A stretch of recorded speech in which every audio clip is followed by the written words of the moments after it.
Bonjour à tous, bienvenue sur Psychobrio. Aujourd'hui, nous allons répondre à la question qu'est-ce que le contrôle coercitif? Mais avant de commencer, si vous ne l'avez pas déjà fait, n'oubliez pas de vous abonner et aussi de d'appuyer sur la cloche de notification. Comme ça, vous serez alerté à chaque fois que je vais télécharger une nouvelle vidéo. Merci. Donc, la question est qu'est-ce que le contrôle coercitif? Pour répondre à cette question, nous allons d'abord parler d'un film. C'est un film avec Nicolas Cage. En anglais, on appelle ça The Wicker Man. Donc, dans ce film, Nicolas Cage rencontre une ancienne petite amie. Et cette femme lui dit qu'il a une fille et que sa fille est en danger. Donc, Nicolas Cage veut sauver sa petite fille. Alors, il va dans une île où cette femme habite, mais c'est une île qui est très éloignée.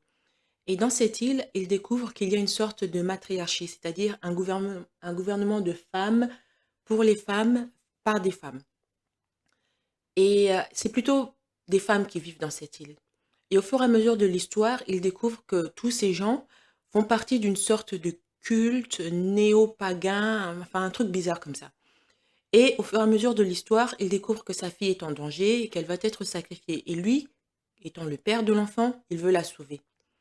Et à un certain point, je suis désolée, spoiler alert, j'aurais dû dire. Donc, à un certain point, dans le film, il découvre que tout ça, c'était un piège. La fille n'est pas en danger.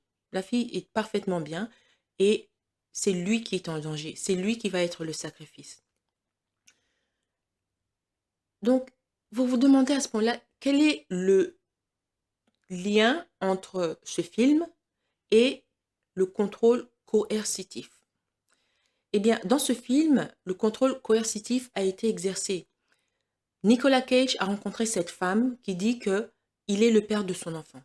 Comment est-ce que cette femme a exercé le contrôle coercitif chez Nicolas? Eh bien, elle lui a dit que l'enfant est en danger. Donc tout de suite, Nicolas, ses instincts de protection paternelle se sont réveillés. C'est ce que ferait un père normal. Si l'enfant est en danger, le père va tout faire pour sauver son enfant. Et c'est ce que Nicolas a fait. Il a fait tout ce qu'il pouvait. Il est même parti dans l'île. Et une fois dans l'île, il a fait tout ce qu'il pouvait pour sauver l'enfant.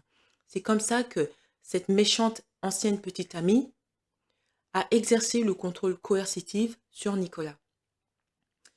Donc, l'expression, enfin, le mot coercitif vient du mot coercition. La coercition, c'est l'action de contraindre quelqu'un pour le forcer à agir. La coercion peut être pratiquée par contrainte physique ou psychologique. En droit pénal, on parle d'un délit de contrainte. Dans ce film, la coercion a été appliquée d'une manière psychologique. La femme a dit, si tu ne sauves pas ta fille, elle va mourir. Donc, elle a joué sur sa psychologie, sur son instinct naturel de père. La coercition, donc, c'est un modèle de comportement qu'un agresseur utilise pour gagner le contrôle et le pouvoir en érodant l'autonomie et l'estime de soi d'une personne. Cela peut inclure des actes d'intimidation, des menaces et même des humiliations. C'est une forme stratégique d'oppression continue utilisée pour instiller la peur chez la victime.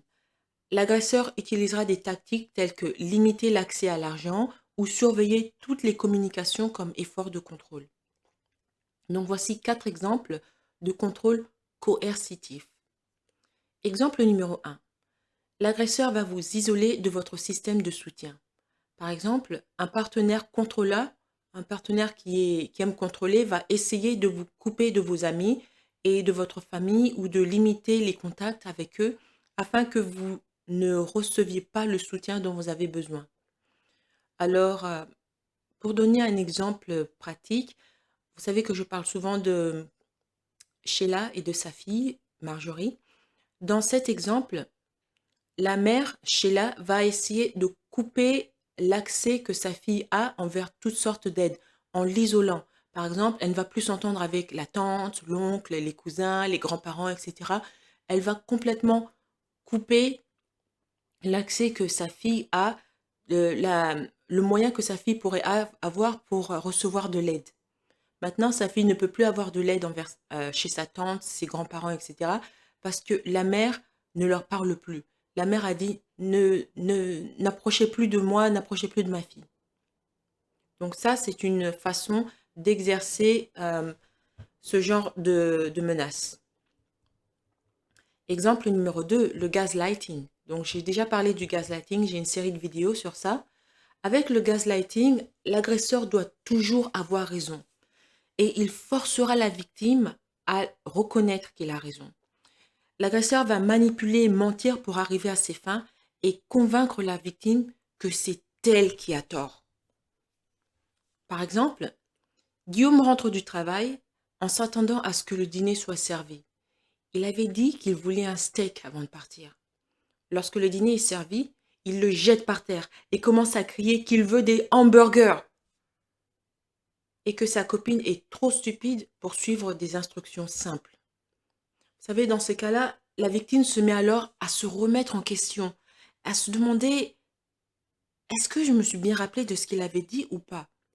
Et puis, avant qu'elle se rende compte, elle commence à s'excuser, puis à refaire le dîner. Le troisième exemple, ça va être les injures et le dénigrement. Les dénigrements malveillants, les injures et les critiques fréquentes sont toutes des formes de comportements d'intimidation. Ce sont des comportements qui sont conçus pour vous faire sentir sans importance et déficient. Et enfin, le quatrième exemple, contrôlez votre accès à l'argent. Contrôler les finances est un moyen de restreindre votre liberté et votre capacité à quitter la relation. Un autre moyen de vous contrôler en contrôlant votre accès à l'argent peut être qu'un employeur est insidieusement abusif. Par exemple, Pierre doit travailler de longues heures bien que son contrat d'embauche stipule qu'il finit à 17 heures. Toutefois, son chef de service, Guillaume, lui dit que s'il ne travaille pas jusqu'à 20 heures, il perdra son emploi. Donc ça aussi, c'est un contrôle coercitif. Donc, vous vous demandez à ce niveau-là, comment est-ce qu'on peut s'en sortir? Eh bien, le contrôle coercitif est une forme pernicieuse de violence domestique qui vous piège dans une situation semblable à celle d'un otage. On a vu ça avec le film de Nicolas Cage. Il est parti dans cette île pour sauver sa fille, mais avant qu'il s'en rende compte, il est devenu otage des gens qui habitent là. Donc, sortir d'une relation abusive, c'est peut-être quelque chose de très complexe, encore plus lorsqu'il s'agit d'enfants. Mais avec un peu de planification, vous pouvez sortir de la situation en toute sécurité. Dans le film de Nicolas Cage, il est pris au piège. Il ne s'en sort pas, mais vous pouvez vous en sortir. Voici 3 choses que vous pouvez faire. Étape numéro 1, maintenez la communication avec votre famille et vos amis, avec des gens qui vous aiment, des gens qui veulent du bien de vous. Ça peut être même des amis ou des gens à l'école ou des gens au travail. C'est important, peu importe le mécontentement de votre agresseur, vous devez également vous assurer que vos proches ont toutes vos coordonnées et vous rendent visite régulièrement. Deuxième étape, entraînez-vous à sortir en toute sécurité et pratiquez souvent. Par exemple, si vous avez des enfants, apprenez à vos enfants à identifier un endroit sûr, comme la maison d'un ami ou la bibliothèque, où ils peuvent aller et obtenir de l'aide et comment appeler la police. Étape numéro 3, ayez un plan de sauvetage. Lorsqu'elles décident de partir, les victimes devraient avoir un plan indiquant où aller et avec qui rester. Si vous avez vu le film L'homme invisible, l'un des derniers remakes du film, dès le début, il y a une femme, elle est battue par son mari ou quoi, et elle se sauve. Et son but, c'était de se sauver, d'aller chez sa sœur. Donc, elle avait son plan de sauvetage. Quand elle a pris son courage à deux mains, elle s'est sauvée, elle est partie chez sa sœur. Donc, pour conclure, le contrôle coercitif est un modèle de comportement qui permet à quelqu'un d'exercer un pouvoir sur une autre personne en utilisant la peur et le contrôle.